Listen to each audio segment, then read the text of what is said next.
আমি নিজেও ব্যক্তিগতভাবে তাদের প্রতি কৃতজ্ঞ, কারণ তাদের আত্মত্যাগের কারণে আজ আমি মুক্ত। যেন মৃত্যু থেকে আমার ফিরে আসা। গোপন বন্দি ছাড়া তথাকথিত আয়নাঘর থেকে যাদেরকে এখনো মুক্তি দেওয়া হয়নি, আমি তাদের মুক্তির জন্য জোর দাবি জানাচ্ছি।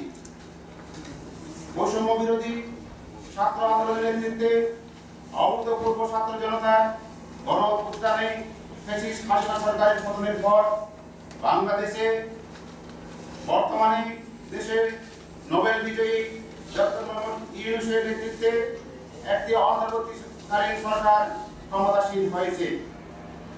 ভবিষ্যতে এই দেশে যাতে আর কোনো ফ্যাসিস্ট শাসন কায়েম হতে না পারে, সেই লক্ষ্যে নতুন সরকার অঙ্গীকার নিয়ে কাজ করছে এবং বিভিন্ন ক্ষেত্রে সংস্কারের উদ্যোগ নিয়েছে, যা অত্যন্ত আশাব্যঞ্জক। ইউপিডিএফ এই সরকারের প্রতি তার সমর্থন ব্যক্ত করছে। পতিত ফ্যাসিস্ট জালিম সরকারের দুঃশাসনে দেশের জনগণের নাভিশ্বাস উঠেছিল, মত প্রকারের স্বাধীনতা রুদ্ধ করা হয়েছিল। সরকারের অন্যায় অফিসারের সামান্য সমালোচনা করলেও নাগরিকদেরকে জেলে ঢোকানো হয়েছে, মিথ্যা মামলায় জর্জরিত করা হয়েছে।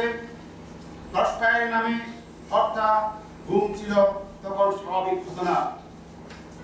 আয়নাঘর নামক বেআইনি গোপন বন্দিশালা খুলে সেখানে লোকজনকে বছরের পর বছর আটক রাখা হয়েছে। নাৎসিদের কনসেন্ট্রেশন ক্যাম্পের মতো সেই বন্দিশালায় অত্যাচারের ভয়াবহ কাহিনী এখন প্রসারিত হচ্ছে। এক কথায় ফ্যাসিস্ট হাসিনা দেশটাকে এক নরক রাজ্যে পরিণত করেছিল।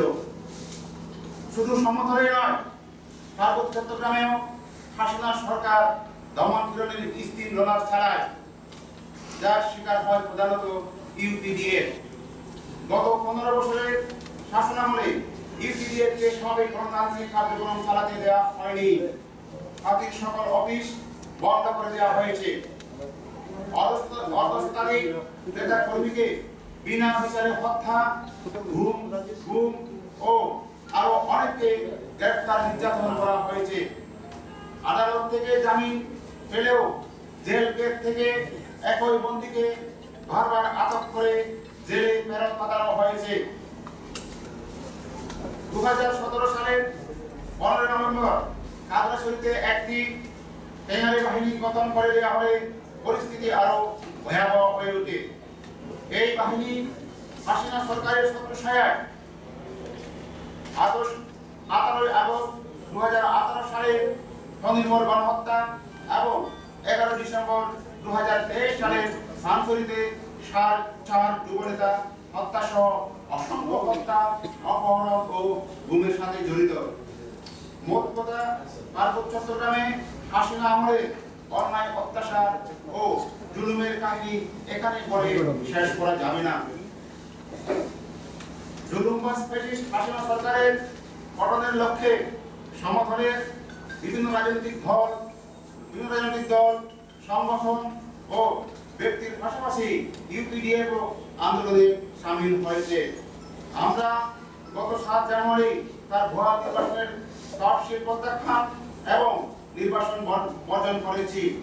আমাদের প্রার্থীর আহ্বানে সাড়া দিয়ে জনগণ ভোট কেন্দ্রে যায়নি। 27টি ভোট কেন্দ্রে একটি ভোটও পড়েনি। তার রক্তচক্ষু, জবরদস্তি ও দমন পীড়ন আমাদের পার্টি ও জনগণকে দমাতে পারেনি। পার্বত্য চট্টগ্রামে তার দুর্নীতিগ্রস্ত মন্ত্রী এমপিদের ঘুষপত্রিকা ধাওয়া করা হয়েছে। সাংবাদিক বন্ধুরা, অভ্যুত্থানের মাধ্যমে বাংলাদেশ দ্বিতীয়বার স্বাধীন হয়েছে। দেশের মানুষ এখন মুক্ত হওয়ায় প্রাণ ভরে শ্বাস নিতে পারছে।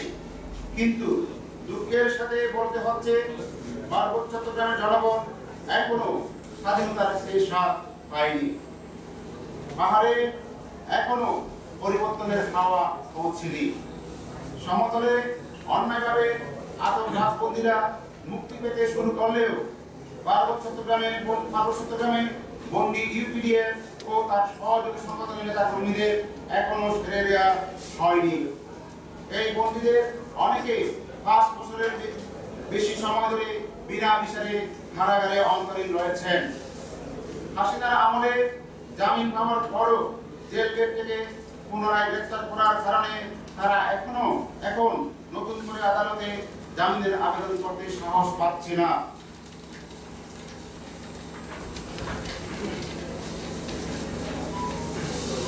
সমতলে ফ্যাসিস্ট হাসিনার দোষর ও সহযোগীদের কেউ কেউ গ্রেফতার হলেও পার্বত্য চট্টগ্রামে তারা এখনো মহান দাবিতে রয়েছেন এবং সমতলের মুক্ত হাওয়া পাহাড়ে প্রবেশ করতে বাধা দিচ্ছে। এখানে দু একটি উদাহরণ দেওয়া যেতে পারে। 10 আগস্ট কাকরাশুনতে সাধারণ ছাত্রছাত্রীদের আঁকা অপরাধিত কিলোমিটার প্রদর্শনের একটি কল্পনা চাকমার গ্রাফিতি মুছে দেয়।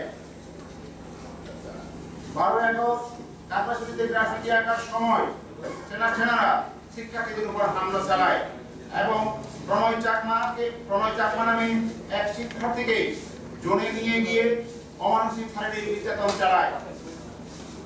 17 আগস্ট একইভাবে বান্দরবানের রুমায় গ্রাফিতি অঙ্কনে শিক্ষার্থীদের প্রদানে বাধা এবং পরে ক্যাম্প কমান্ডার লিখিত অনুমতি নিতে বাধ্য করা হয়। কথিত হাসিনা সরকারের আমলে সৃষ্ট টেঙ্গারি লোকমুখোশ কাহিনী এখনো আগের মতোই রয়েছে। গত 18 আগস্ট তারা কাকরাশুনির সেঙ্গে স্কোয়ার এলাকায় একটি প্রদীপ প্রজ্বলন অনুষ্ঠানে হামলা চালিয়ে তিন ফেডারেশনের সাধারণ সম্পাদক রীতা চাকমাকে গুরুতর আহত করেন। তিনি চোখে গুরুতর আঘাত পান এবং চিকিৎসার জন্য চট্টগ্রামে যেতে বাধ্য হন। এখনো তিনি সুস্থ হয়ে উঠতে পারেনি। 23 আগস্ট খাগড়াছড়ি, বান্দরবান ও রাঙামাটির 3 পাহাড়িদারি যৌন সহিংসতার শিকার হন। খাগড়াছড়ি রামগড়ে কয়েকজন সেটলার এক চাকমা গৃহবধূকে গণধর্ষণ করে। একই দিন বান্দরবানের একজনশলী উপজেলায় দুমদুম ইউনিয়নের 9 নং ওয়ার্ডের বাসিন্দা 40 বছর বয়সী জয়নব পঞ্চঙ্গা নারীকে ধর্ষণের চেষ্টা করা হয় এবং রাঙামাটি শহরে গণরক্ষা বাজারে 7 বছরের এক পাহাড়ি মেয়ে শিশু ধর্ষণ চেষ্টার শিকার হয়। এছাড়া নাসিমা আক্তার নামে খাগড়াছড়ি রামগড়ে দক্ষিণ বালুকারী তলাপানি এলাকার এক নারীও ধর্ষিতা হয়েছেন বলে অভিযোগ রয়েছে। 25 আগস্ট রামগড় উপজেলার 2 নং ফাটাতলা ইউনিয়ন পরিষদের 8 নং ওয়ার্ডের সদস্য ভারত কুমার চাকমাকে মানিকছড়ি বাটনাতলী ক্যাম্পে ডেকে নিয়ে শারীরিকভাবে নির্যাতন করা হয়।